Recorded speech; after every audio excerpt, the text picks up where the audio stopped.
ఇందిరా గాంధీ ఏవోబీలో మళ్లీ రిక్రూట్మెంట్ జరుగుతోందన్నారు జిల్లా ఎస్పీ అమిత్ బర్దర్. ఇక్కడ షెల్టర్ జోన్ గా చేసుకోవాలని మావోయిస్టులు భావిస్తున్నారన్నారు.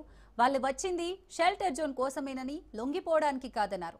కాల్పుల్లో 7గురు మావోయిస్టులు మృతి చెందినట్లు తెలిపారు. ఎన్కౌంటర్ మృతుల్లో టెక్ శంకర్ ఉన్నారని, ఘటనా స్థలంలో భారీగా ఆయుధాలు స్వాధీనం చేసుకున్నట్లు వెల్లడించారు. పలువురు మావోయిస్టులు పట్టణ ప్రాంతాల్లో తలదాచుకొని ఉండొచ్చన్నారు ఎస్పీ. అటవీ ప్రాంతంలో 3 రోజులుగా కూంబింగ్ కొనసాగుతుందన్నారు.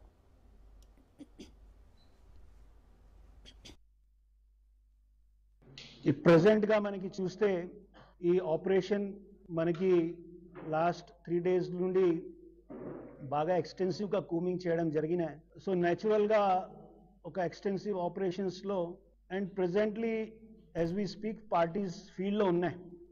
మనకి ఏమైనా సమాచారం ఫర్దర్ డెవలప్ అయితే వీ విల్ ఫర్దర్ క్యాలిబ్రేట్ మన స్ట్రాటజీని and every possibility of having a continuous operation ఉన్నాయి. ఇప్పుడు కూడా Maoist has created for Indian state. So వాళ్ళ తరపున కూడా దే ఆర్ ఆల్సో చేంజింగ్ వాళ్ళ స్ట్రాటజీ, వాళ్ళ లీడర్స్ని వాళ్ళు అప్పుడప్పుడు వాళ్ళ పేరు మార్చేస్తున్నాయి, అలియాస్ పేరు పెడుతున్నాయి. ఖచ్చితంగా యాజ్ వి స్పీక్ ఆంధ్రప్రదేశ్ నుండి ఇన్ ఏఎస్ఆర్ డిస్ట్రిక్ట్ మాత్రం ఐ కెన్ గివ్ ఇన్ఫర్మేషన్.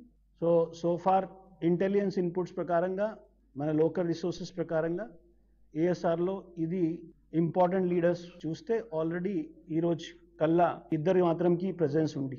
మిగతా జూనియర్ కార్డర్ కానీ యూజీ కార్డర్ ఉండొచ్చు, అది పాసిబిలిటీస్ ఉన్నాయి. ఏఓబి ప్రాంతంలో మళ్ళా షెల్టర్ జోన్కి క్రియేట్ చేయడానికి కోసం ఛత్తీస్గఢ్ నుండి చాలా మందిని ఇండక్షన్ చేయడం జరిగినాయి. టుడే ఎక్స్చేంజ్ ఆఫ్ ఫైర్లో కూడా ఫిజికల్ ఫీచర్స్ క్లియర్గా చెప్తున్నాయి అది ఛత్తీస్గఢ్ నుండి వాళ్ళు.